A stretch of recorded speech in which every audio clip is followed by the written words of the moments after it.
Welcome back to Cooking with Kevin and Scrappy. Scrappy, say hello. Say hello, you bum. Come on, say hello. He's always here helping me whenever I cook. Right in here, we happen to have the sauce. Now, it is a mix of spaghetti sauce, some diced tomatoes, a little bit of salt, a little bit of pepper, and of course, put some red pepper pigment in there too. Now, this is the actual penne. They're little tiny noodles. Well, they're not tiny, but they got holes in them, and that's basically your penne. So, the main dish, what this is all going to go on, is these beautiful chicken breasts that are cooking away down there. I got it right now. I'm going at 375. It's going to take a bit. This right now, I have on a low setting.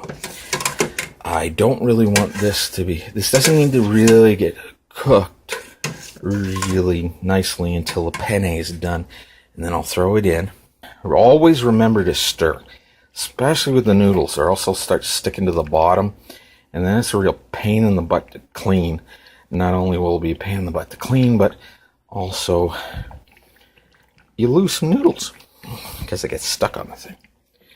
So anyways, I usually like to keep these out of the pots, but in this case with the wood one, it's great because the heat doesn't conduct all the way up into my little fingers. So when we come back, we should be at the point of adding the penne to the sauce. So with the sauce, what I did is I put 2 full cans of spaghetti sauce and a full can, and we're talking a large can, of the diced tomatoes. I like diced tomatoes. I really don't like tomatoes by the otherwise. I hate the texture of them is really sucky. I just don't like it. But now, how do you know whether these are done?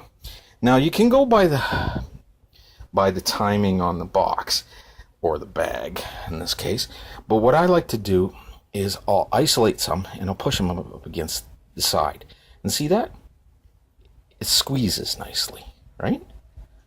If you can do that with these, then you know you got it pretty much of the consistency you want. What you don't want is you don't want it to be like stiff. So these are pretty much getting ready for it.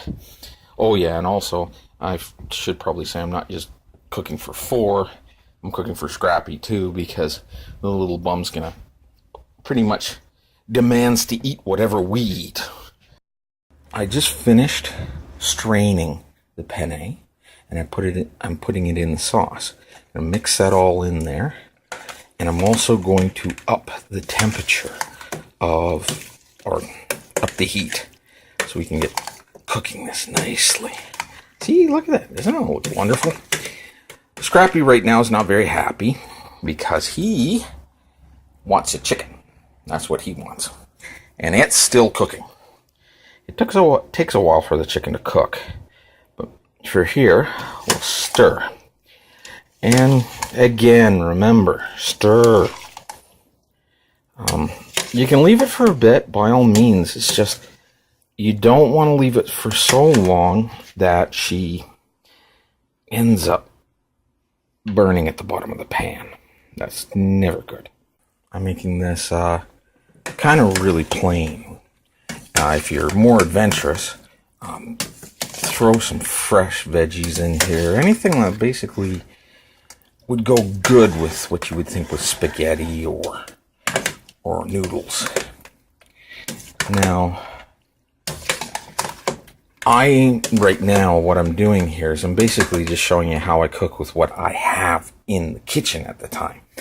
And that's part of the reason why he's here, right? Because you're in the kitchen, right? Yeah, okay. So, as you can see, we still stir. Oh. This is what I thought would end up happening. You're going to find that your sauce or your noodles are going to be finished before your chicken is. Unless you end up cooking your chicken well beforehand. And I like my chicken nicely cooked all the way through. looks like when it's finished. As you can see, the Scrappy likes it. And so I guess I would call this a success.